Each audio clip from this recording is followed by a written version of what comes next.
የደቡብ ጎንደሩ የሞት ሽረት ሲቀጥል በደብረ ታቦር የፋኖ አማጺዎች እስር ቤት መስበራቸው ተሰምቷል። ከዚህ በተጨማሪም በደብረ ታቦር ተከታታይ የድሮን ድብደባ ተፈጽሟል። መከላከያ ኃይሉን ወደ ኤርትራ ድንበር ማንቀሳቀሱን ተከትሎ የአካባቢው ሚሊሻዎች ከፋኖ ጋር ተናንቀዋል። ምክትል ጠቅላይ ሚኒስትር ተመስገን ጥሩነህ ደግሞ ጠላቶቻችንን እንደ እንክርዳድ እናራግፋቸዋለን ሲሉ ዝተዋል። ታደምጡታላችሁ። የህወሓት ኃይል በዚህ ሳምንት ውስጥ በወልቃይቱ ውጊያ ለመክፈት እቅድ ማውጣቱ ተሰማ። ጄኔራል ምግቤ ለታጣቂዎቹ ትዕዛዝ መስጠታቸውም ተሰምቷል። በሌላ በኩል ሻዕቢያ የሚፈጽመውን ትንኮሳ በተለያየ አቅጣጫ ቀጥሎበታል። እንመለስበታለን። ግዳጅን በላቀ ብቃት መፈጸም የሚችል ተዋጊ ኃይል ተመረቀ። መከላከያ ለልዩ ተልዕኮ ያሰለጠናቸውን ተዋጊ አየር ወለዶችን ማስመረቁን ገልጿል። በምረቃ ፕሮግራሙ ላይ የተገኙት ጄኔራል በበኩላቸው ለቀጣዩ ግዳጅ ተዘጋጁ ሲሉ ትዕዛዝ ሰጥተዋል። ጉዳዩ ከአሰቡ ዘመቻ ጋር የተያዘ ነው። ትሰሙታላችሁ። በሱዳኑ ቀውስ እጇ እንዳለበት የሚታማው ኤሚሬትስ የቀረበባትን ክስ ውድቅ አደረገች። የተባበሩት አረብ ኤሚሬትስ ለሱዳኑ ፈጣን ደራሽ ኃይል ድጋፍ በማድረግ ክስ ይቀርብባታል። ይህንን ተከትለው የተባበሩት አረብ ኤሚሬትስ ለሱዳን ፈጥኖ ደራሽ ኃይል የተለያዩ ድጋፎች ታደርጋለች መባሉን አስተባብላለች። በዝርዝር እናስደምጣችኋለን። አክብሮታዊ ሰላምታችን በያላችሁበት የዓለም ዳርቻ የረሳችሁ የተወደዳችሁ የአንድ አፍታ ሚዲያ ቤተሰቦች ከአንድ አፍታ ለአሁን መደመጥ አለባቸው ያልናቸውን ዜናዎች ወደ እናንተ ምናደርስ በሰዓት ላይ ተገኝተናል። አብራችሁን ትቆዩ ዘንድ ግብዣችን ነው።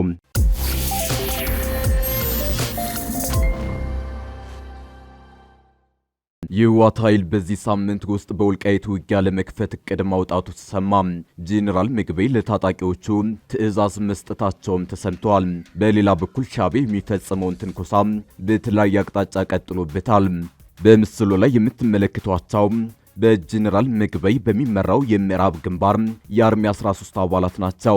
ወልቃይት ጠገዴን በአዲጎሹ በኩል ለማጥቃት ዓላማቸው እንደሆነ ተነግሯል። ከአዲጎሹ ትይዩ ከተከዜ ባሻገር በምትገኘው አዲ አሰር ከተማ ውስጥ የሰፈሩ እነዚህ ታጣቂዎች በዚህ ሳምንት ውስጥ ጦርነት እንደሚጀመር ተነግሯቸዋል። ለግዳጅ ዝግጁ ሆነው እንዲጠብቁም ታዘዋል።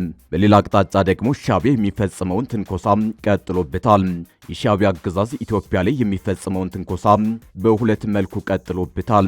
አገዛዙ የኢትዮጵያን ሉዓላዊ ግዛቶች በመጣስ በተቆጣጠራቸው መሬቶች ላይ በኢትዮጵያውያን ላይ የተለያዩ ጥቃቶችን እየፈጸመ ነው። ክህደት መለያ የሆነው ህግደፍ የኢትዮጵያን መሬት በኃይል መቆጣጠሩን ቢክደም የአካባቢው ነዋሪዎች ግን ሻዕቢያ ጥቃቶችን እየፈጸመባቸው መሆኑን በይፋ እየተናገሩ ነው። በሌላ በኩል ደግሞ ቡድኑ በኢትዮጵያ ያሉ አማጺ ኃይልን በስንቅና ትጥቅ በመደገፍ ኢትዮጵያን የማዳከም ስትራቴጂውን እየፈጸመ እንደሚገኝ ተጨባጭ መረጃዎች አሉ። ሻዕቢያ ግንቦት ሰባትን ባዘለበት አንቀልባ ፋኖኑ ሽሩሩ ማለቱ ከጥንት የጀመረ ግብሩ ነውና ብዙም አስገራሚ አይደለም። ከፋኖ በተጨማሪ ከህወሓት አንጃ ጋር የፈጠረው ያልተቀደሰ ጽምዶ ኢትዮጵያ በግጭት ተዘፍቃ እንድትኖር ያለውን ህልም የሚያሳይ ነው። ፊልድ ማርሻል ብርሃኑ ጁላ የ2018 አዲስ ዓመትን በተመለከተ በመስከረም ወር መጀመሪያ ባስተላለፉት መልእክት ማስጠንቀቂያ ሰጥተው ነበር። ፊልድ ማርሻሉ በወቅቱ በኢትዮጵያ ያሉ የውስጥ ግጭቶች በንግግር እንዳይፈቱ እንቅፋት የሆነን የውጭ እጅ ነው እጅ ደግሞ ይቆረጣል በማለት አስጠንቅቀው ነበር። ይህ ያኔው የፊልድ ማርሻሉ ማስጠንቀቂያ ለሻዕቢያ የተሰጠ እንደሆነ የበርካቶች እምነት ነው። ሻዕቢያ በእንዲህ መልኩ የኢትዮጵያ የውስጥ ፖለቲካ ውስጥ እጁን ሰዱ እየተንቀሳቀሰ ቢሆንም የኢትዮጵያ መንግስት ግን እስካሁን ዝምታን የመረጠ መስሏል። ግዳጅን በላቀ ብቃት መፈጸም የሚችል ተዋጊ ኃይል ተመረቀ። መከላከያ ለልዩ ተልዕኮ ያሰለጠናቸውን ተዋጊ አየር ወለዶችን ማስመረቁን ገልጿል። በምረቃ ፕሮግራሙ ላይ የተገኙት ጄኔራል በበኩላቸው ለቀጣዩ ግዳጅ ተዘጋጁ ሲሉ ትዕዛዝ ሰጥተዋል። በልዩ ኦፕሬሽን አዛዥ የስልጠና ማዕከል ስር የሚገኘው የኢትዮጵያ ብሔራዊ መከላከያ ሰራዊት አየር ወለድ ትምህርት ቤት ለልዩ ተልዕኮ የተዘጋጁ ተዋጊ አየር ወለዶችን በትናንትናው ዕለት ማስመረቁን አስታውቋል። በምረቃ ስነ ስርዓቱ ላይ የታደሙት የልዩ ኦፕሬሽን አዛዥ ሌተናል ጄኔራል ሹማ ብደታ ለተመራቂዎቹ የደረት ክንፍ ማልበሳቸውን ከመከላከያ ሰራዊት የተገኘው መረጃ አመላክቷል። ሌተናል ጄኔራል ሹማ ብደታ ለተመራቂዎቹ ባደረጉት ንግግር የአየር ወለድ ኃይል የታላላቅ መሪዎችና ጀግኖች መፍለቂያ መሆኑን ገልጸው አስቸጋሪና ውስብስብ ተልዕኮችን በድል በማጠናቀቅ ሀገርን የሚያኮራ ክፍል መሆኑን ተናግረዋል። አክለውም የአየር ወለድ ኃይልን መቀላቀል ልዩ ጥንካሬንና ጀግንነትን እንደሚጠይቅ ጠቁመው አንድ የአየር ወለድ ተዋጊ ለማንኛውም ምድራዊ ፈተና የማይበገር ቆራጥ ጀግናና ስኬትን ለመጎናጸፍ ማንኛውንም መሰናከል ማለፍ የሚችል መሆን አለበት ብለዋል።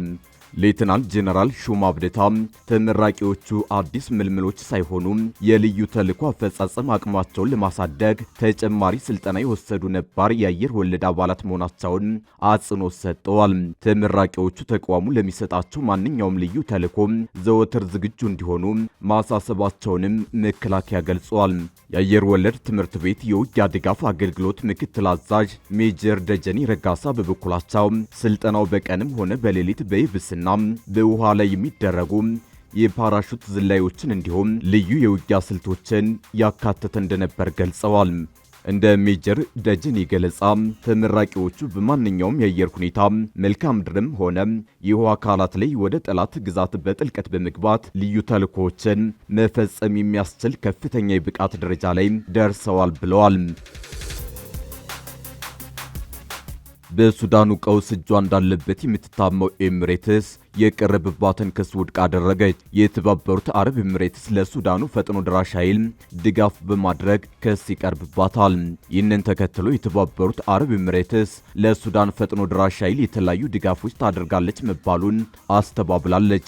ኤሚሬትስ ለሱዳን ፈጣን ደራሽ ኃይል የጦር መሳሪያና ወታደራዊ ቁሳቁሶችን በገንዘብ ትደግፋለች እንዲሁም ታጓጉዛለች በሚል የቀረበባትን ውንጀላ ውድቅ በማድረግ አስተባብላለች። ይህንን ተከትሎ የተባበሩት አረብ ኤሚሬትስ ለቢቢሲ በሰጠችው ምላሽ ማንኛውንም የጦር መሳሪያ፣ ጥይት፣ ሰው አልባ አውሮፕላኖች፣ ተሽከርካሪዎች፣ ኢላማቸውን ለይተው የሚመቱ ተተኳሾች ወይም ሌሎች ወታደራዊ ቁሳቁሶችን በቀጥታም ሆነ በተዘዋዋሪም ለአርኤስኤፍ አላቀረብኩም በማለት ክሱን ውድቅ አድርጋለች። በዚሁ መግለጫ ላይ የተባበሩት አረብ ኤሚሬትስ በሱዳን ግጭት ውስጥ ተሳታፊ እንዳልሆነችና በግጭት ውስጥ እንደማትሳተፍም ገልጻለች። መግለጫው አክሎም የተባበሩት አረብ ኤሚሬትስ መሰረተ ቢስና በመሬት ላይ ያለውን እውነታ ወይንም የተባበሩት አረብ ኤሚሬቶችን የረጅም ጊዜና ግልጽ አቋም የማያንጸባርቁ ክሶችን ሙሉ በሙሉ ውድቅ ታደርጋለች ብሏል። የሱዳን የእርስ በርስ ጦርነት የተጀመረው እንደ አውሮፓውያኑ አቆጣጠር በሚያዝያ 2023 በሀገሪቱ ጦርና በፈጥኖ ድራሽ ኃይሉ መካከል የስልጣን ሽኩቻ መቀስቀሱን ተከትሎ ነው። ጦርነቱ የተቀሰቀሰው የሱዳን ጦር አዛዥ ጄኔራል አብዱል ፈታህ አልቡርሃን በወቅቱ ምክትላቸው ከነበሩት የአርኤስኤፍ አዛዥ ጄኔራል መሐመድ ሐምዳል ዳገሎ ጋር ባለመግባባታቸው የተነሳ ነው። ከዚያን ጊዜ ጀምሮ በሁለቱ የጦር መሪዎች መካከል አገሪቱን ለመቆጣጠር ከ3 ዓመት በላይ የዘለቀ ፊልሚያ እየተካሄደ ይገኛል። በዩናይትድ ስቴትስ እና በሳውዲ አረቢያ የተመሩ ዓለም አቀፍ የድርድር ጥረቶች እንዲሁም የአፍሪካ ህብረትና የምስራቅ አፍሪካ የልማት በይነ መንግስታት ኢጋድ ያደረጓቸው የማግባባት ጥረቶች ዘላቂ የሆነ የተኩስ አቁም ስምምነት ማምጣት አልቻሉም። የተባበሩት መንግስታት በሱዳን እየተካሄደ ያለው የእርስ በርስ ጦርነት በዓለም አስከፊ የሆነ ሰብአዊ ቀውስ ማስከተሉን ገልጸዋል። እንደ መንግስታት ድርጅትና የሰብአዊ እርዳታ ኤጀንሲዎች ዘገባ ከሆነ ጦርነቱ ከተጀመረበት ጊዜ አንስቶ በ10 ሺዎች የሚቆጠሩ ሰዎች ተገድለዋል። ወደ 14 ሚሊዮን የሚጠጉ ሰዎች ከቀያቸው ተፈናቅለው ወደ ተለያዩ የጎረቤት ሀገራት ሸሽተዋል። ጦርነቱ ሰፊውን የሱዳንን ክፍል ወደ ረሃብ መግፋቱን የተባበሩት መንግስታት ድርጅት አስታውቋል። አክሎም በሚሊዮን የሚቆጠሩ ሰዎች ለከፋ የምግብ ዋስትና ጦት እንደሚዳረጉ ያስጠነቀቀ ሲሆን የጤናና የእርዳታ አቅርቦቶች በግጭቱ ወደ ተጠቁ አካባቢዎች መድረስ ሳይችሉ መቅረታቸውን ገልጿል። የአርኤስኤፍ እና የሱዳን ጦር በተባበሩት መንግስታት ድርጅት በዩናይትድ ስቴትስ እና በዓለም አቀፍ የሰብአዊ መብት ተሟጋች ድርጅቶች በሰላማዊ ዜጎች ላይ ጥቃት፣ ማንነት ተኮር ግድያና ሰፊ ጾታዊ ጥቃቶችን ጨምሮ ከባድ የሰብአዊ መብት ረገጣዎችን በማድረስ ክስ ቀርቦባቸዋል። በሁለቱ ተፋላሚ ወገኖች ላይ ዓለም አቀፍ ጫናዎች እየተባባሱ ቢሄዱም በተለያዩ የሀገሪቱ ክፍሎች ጦርነቱ እንደቀጠለ ነው። የተለያዩ አካላት ቀጠናዊና ዓለም አቀፋዊ ኃይሎች በግጭቱ ውስጥ ተቀናቃኝ ወገኖችን ይደግፋሉ በሚል ይወነጅላሉ። የደቡብ ጎንደሩ የሞት ሽረት ሲቀጥል በደብረ ታቦር የፋኖ አማጺዎች እስር ቤት መስበራቸው ተሰምተዋል። መከላከያ ኃይሉን ወደ ኤርትራ ድንበር ማንቀሳቀሱን ተከትሎ የአካባቢው ሚሊሻዎች ከፋኖ ጋር ተናንቀዋል። ምክትል ጠቅላይ ሚኒስትር ተመስገን ጥሩነህ ደግሞ ጠላቶቻችንን እንደ እንክርዳድ እናራግፋቸዋለን ሲሉ ዝተዋል። የገዢው ፓርቲ ብልጽግና ምክትል ፕሬዝዳንትና ምክትል ጠቅላይ ሚኒስትር ተመስገን ጥሩነህ ጠላቶቻችንን እንደ ሸረሪት ድር እንበጣጥሳቸዋለን አሉ። ምክትል ጠቅላይ ሚኒስትር ተመስገን ብልጽግናን የሚያስቆም ኃይል የለም የሚል አዲስ ማስጠንቀቂያ ጠላት ላሏቸው ኃይሎች መልእክት ልከዋል። ተመስገን የፓርቲያቸውን የምርጫ ምልክት ይፋ ባደረጉበት መድረክ ላይ ባደረጉት ንግግር ጠላቶቻችን ወጥመድ ሁሌ ያጠምዳሉ፣ እኛ ግን እንደ ሸረሪት ድር በጣጥሰናቸው እናልፋለን ብለዋል። ተመስገን የብልጽግና ፓርቲ የሰባተኛው ጠቅላላ ምርጫ የማኒፌስቶና የምርጫ ምልክት ይፋ ማድረጊያ መድረክ ላይ እንደተናገሩት የብልጽግና ፓርቲን መምረጥ ነገን መምረጥና ለድልና ለተስፋ ድምፅ መስጠት ማለት ነው ብለዋል። ጠላቶቻችን ወጥመዶቻቸውን ሁሌ ቢያጠምዱ በቆራጥነታችን ግን እንደ ሸረሪት ድር በመበጣጠስ እናልፋለን ያሉት ተመስገን ኢትዮጵያን ወደሚመጥናት ከፍታና ተምሳሌት ሀገር እናሻግራታለን ሲሉም ተደምጠዋል። የሰባተኛው ጠቅላላ ምርጫ ማን ኢትዮጵያን ይምራ ከሚለው በላይ ኢትዮጵያን ወዴት እንውሰዳት የሚለው የሚወሰንበት ነው። በእድገቷና በብልጽግናዋ ለአፍሪካና ለዓለም ምሳሌ የምትሆን ሀገር እየገነባን ነው ያሉት ተመስገን ፈተናዎቻችን ብዙ ቢሆኑም አቅማችን ግን ከፈተናዎቻችን በላይ ናቸው ብለዋል። መከራ የሰለቸው ጦርነት ያንገፈገፈው ድህነት ቃርቃር ያለውና ኋላ ቀርነት የመረረው ታታሪ ሕዝብ እንዳለም ተናግረዋል።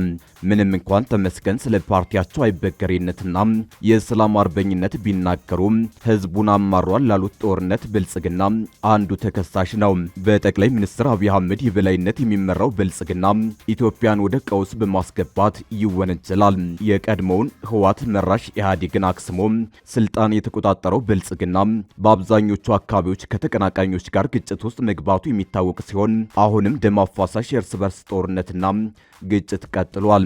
በመጪው ምርጫ አሸንፎ መንግስት ሆኖ እንደሚቀጥል ከወዲሁ በልበ ሙሉነት እየገለጸ የሚገኘው ብልጽግና በኃይል የሚያሸንፈኝ ኃይል የለም እያለ ነው። በአማራና ትግራይ ከኦሮሚያ እስከ ጋምቤላ የሚንቀሳቀሱ የታጠቁ ኃይሎችን በጠላትነት የሚፈረጀው ብልጽግና ሰላምን ካልመረጡ እንደሚያጠፋቸው በተደጋጋሚ መግለጹ ይታወሳል።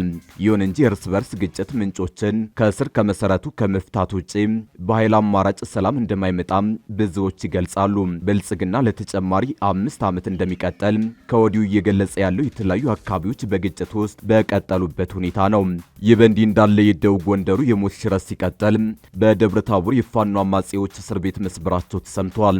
መከላከያ ኃይሉን ወደ ኤርትራ ድንበር ማንቀሳቀሱን ተከትሎ የአካባቢው ሚሊሻዎች ከፋኖ ጋር ተናንቀዋል።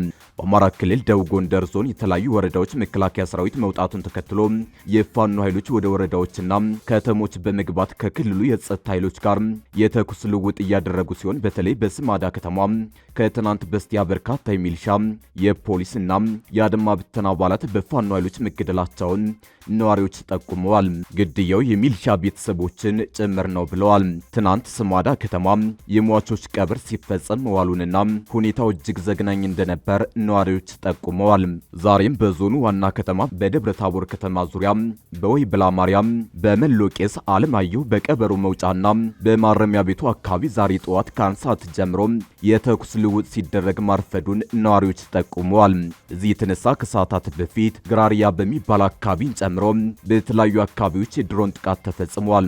ጠዋት አካባቢ የፋኖ ተዋጊዎች ወደ ከተማዋ የተወሰነ ክፍል ገብተው የነበረ ቢሆንም ምሳ ሰዓት ጀምሮ በከተማዋ የኮማንዶ ኃይል መግባቱን ጠቁመዋል።